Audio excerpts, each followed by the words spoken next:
Hey guys, welcome here. So today I want to address a question that I get pretty often, and it is how we went from living in very cramped living spaces, specifically because of the items we have, to living in a more minimal, simple environment.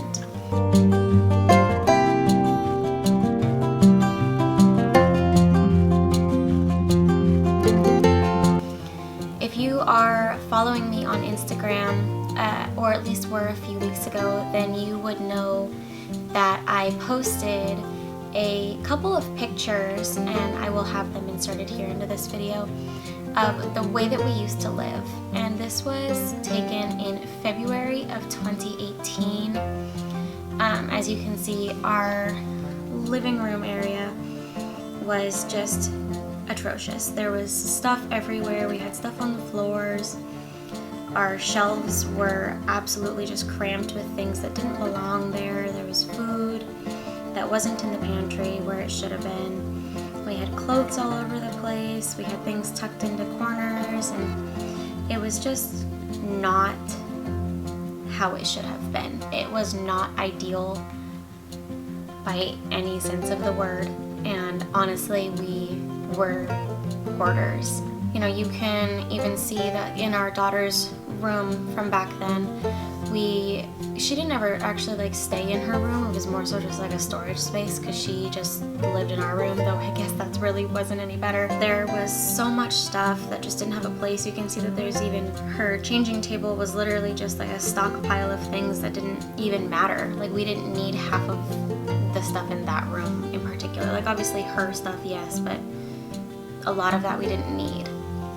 In our bathroom, our counters were just full of things. Like, you can see hair dye stuff is just on the counter, and at that point I had already dyed my hair. Like, that very well could have just gone away, you know, put where it was supposed to be. There's like different hair stuff. There's a whole bunch of different, there's like 2 different soaps there, 3 different hand sanitizers, an empty paper towel roll thing, like the cardboard from paper towel was just in our bathroom. And then we had our bedroom.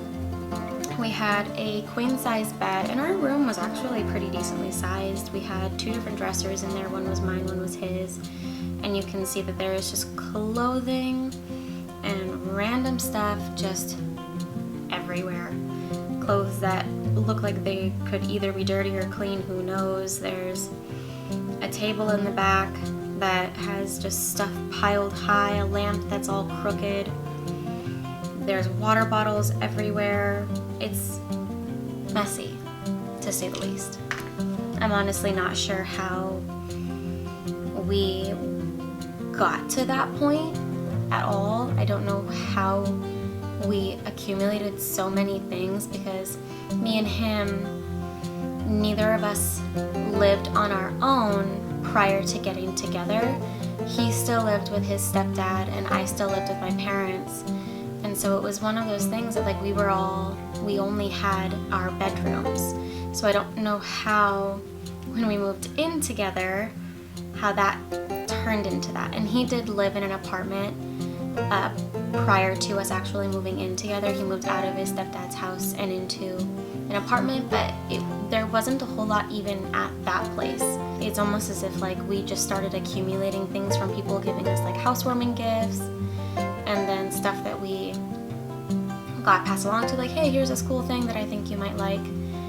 And it just kept building, because we would bring in items to our home and we would not then declutter things that we didn't need. We would often have multiples, or we would have decor items that did not suit like what we were going for, though I don't think we were even really going for any particular theme or style at the time. But I think part of that was our problem, was that we didn't have an idea of the way that we wanted it to look. We just took in whatever we could afford, and we ended up with this idea that, like, oh, the more we have, the better we are because we have more things. And that's a very consumerist idea and way of thinking. And we live in a very maximalist culture where we are encouraged to buy things. There's advertisements literally on everything. You know, you scroll through Instagram and every 4th to 5th or however many posts is an advertisement for something else. You see these advertisements all the time, and then you're like, you know, like, oh, this is like getting in my head, like I want this. We have created this culture of consuming items, taking items into their homes and telling them that in order for you to be successful, you need to have more, you need to have this, you need to have that, you need to have this thing that this celebrity has, and yada yada yada. And that's one of the issues that we suffered from back then. We lived like that. That's how we lived, and it's kind of shameful to go back and like look at all of this. Eventually did move out of that place. I actually think that I took those photos as before we move photos. We packed everything up. It took us a really long time to pack up, and that was kind of part of what opened my eyes a little bit. And the people who were helping us move, they were like, wow, you have a lot of stuff. And we moved into a pretty nice place. It was decent. It was a 3rd-story apartment, and we had a storage unit that was separate from our home. It was like at a storage locker place, and anything that didn't fit in our house we kept there. When we moved into this place, it was a lot nicer of a place than the one that we had previously lived in. The kitchen was bigger, the layouts were different, the rooms were nicely sized. We had 2 bathrooms instead of 1, and so on and so forth. Like, it was just a completely different space. And it was at that location that I started wanting to have more uniformity in my living space. So I started going through our things and trying to find, like, okay, do we actually need this thing here? Do we actually need this thing here? And trying to find homes for things. And I didn't really know a whole lot about decluttering. I didn't know how to get rid of things that other people had given us. We had so much stuff still. Like, our storage unit was packed so full that you had to take things out of the storage unit just to get into it. There was too much. I think I only got rid of about 1 trunk full of stuff to Goodwill from that specific house. We ended up moving into a bigger space, and this one had 3 bedrooms, 2 full-size bathrooms. We had a huge garage. It was also an apartment, but it was like a townhouse apartment. It was 2 stories. The kitchen was huge. It was one of those things that I unfortunately didn't see the need to downsize, but we had more space to spread out with a lot of the stuff that we had, and I think that that's really when I was like, oh, it's really nice to not feel so crowded. And when we first moved from Kalispell to Spokane, we left behind some furniture. We left behind the old couch and our entertainment center, as well as our dining room table, as well as our coffee table. And we decided to get all new pieces of those furniture. We bought the couches that we have right here in Spokane. We got a whole new dining room table and chair set from my mom's friend, and she's our friend too. She made them for us. They're beautiful. I love them so much. We got our coffee table and our end table from my mom. I really liked the earth tones, the browns. It felt homey to me. I want my stuff to match, to go better together, because I started seeing things in a more aesthetically pleasing way, and I started seeing how that affected my life. I loved the way that my living room looked, but I noticed it was always getting cluttered. Like, I always had things just all over the place, and I still struggle with that even now, but not as badly as I used to, and definitely not as badly as we did in Kalispell. And one of the biggest things that I really felt like I accomplished here was my closet. We used to have a walk-in closet that had 3 sides, and it was deep. Like, you could go in and I could stand arm to arm and still not be reaching outside of the closet from like this hand all the way in the back. And I took up 2/3 of the rack space. And then when we were in the Spokane place, I was able to condense that down to probably a rack space about that big, give or take, just for my shirts and dresses and stuff like that.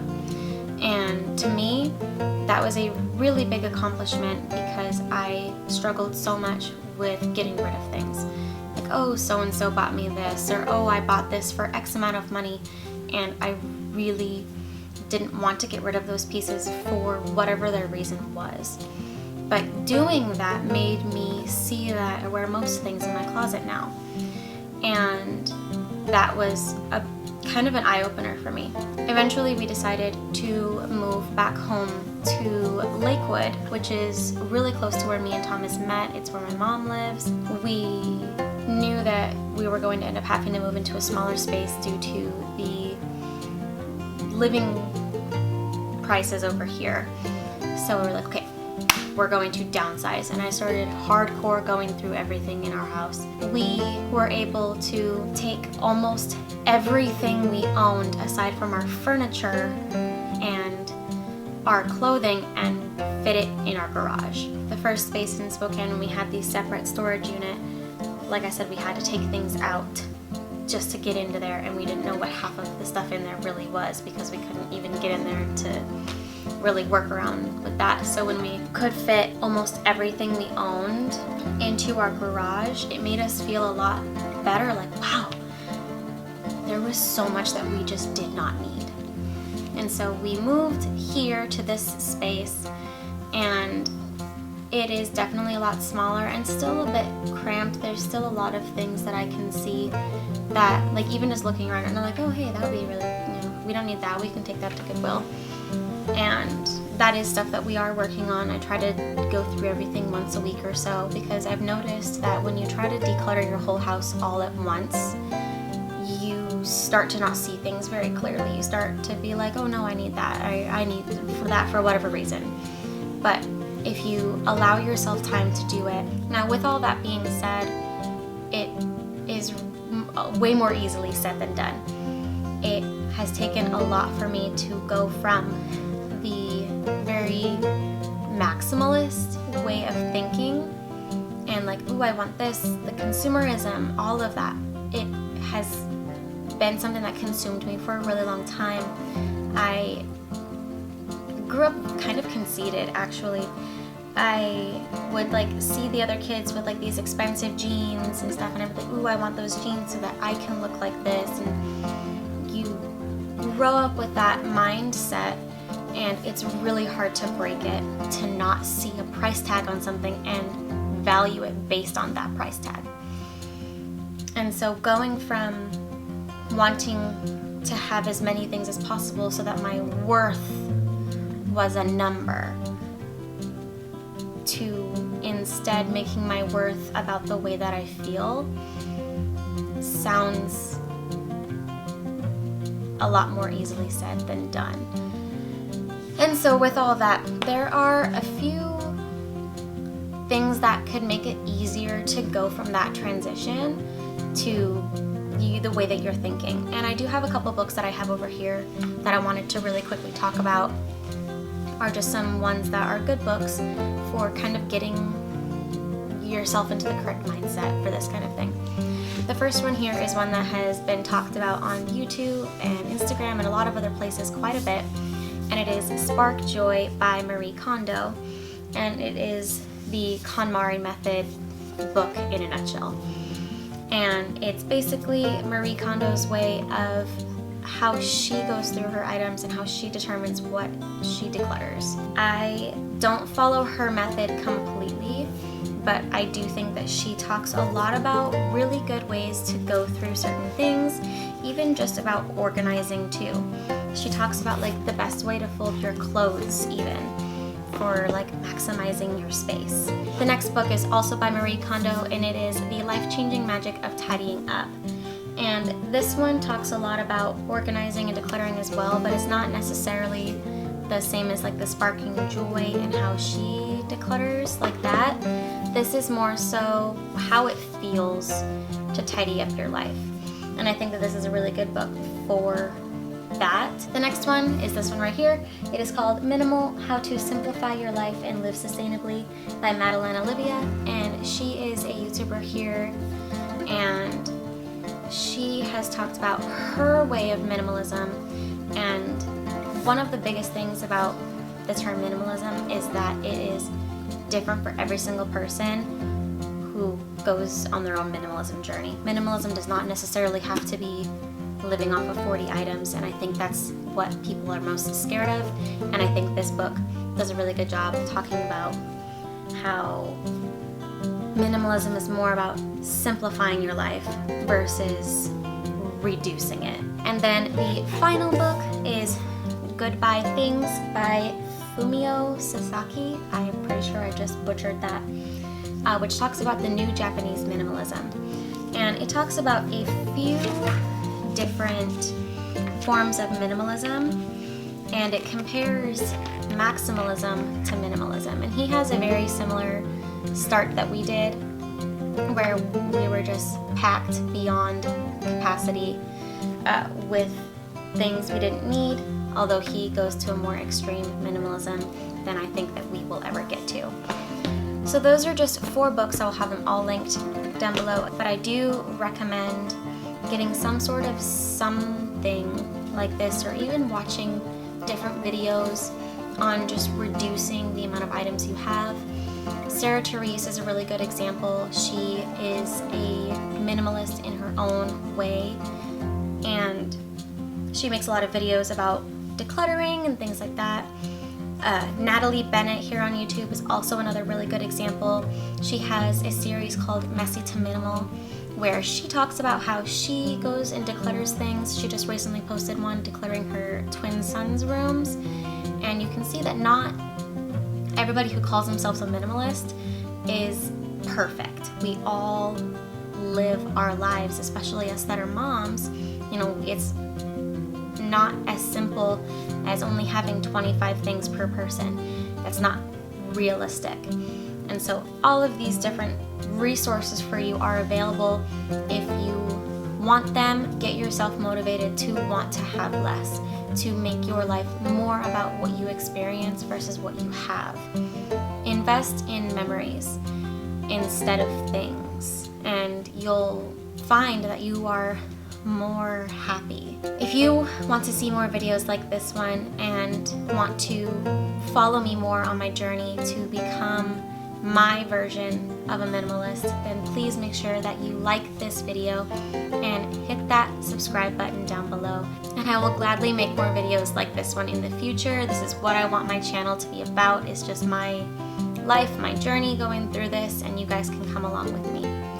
Thank you guys so much for watching, and I will see you next time. I have my pregnancy update coming for you on Saturday, so keep a lookout for that. All right, bye guys.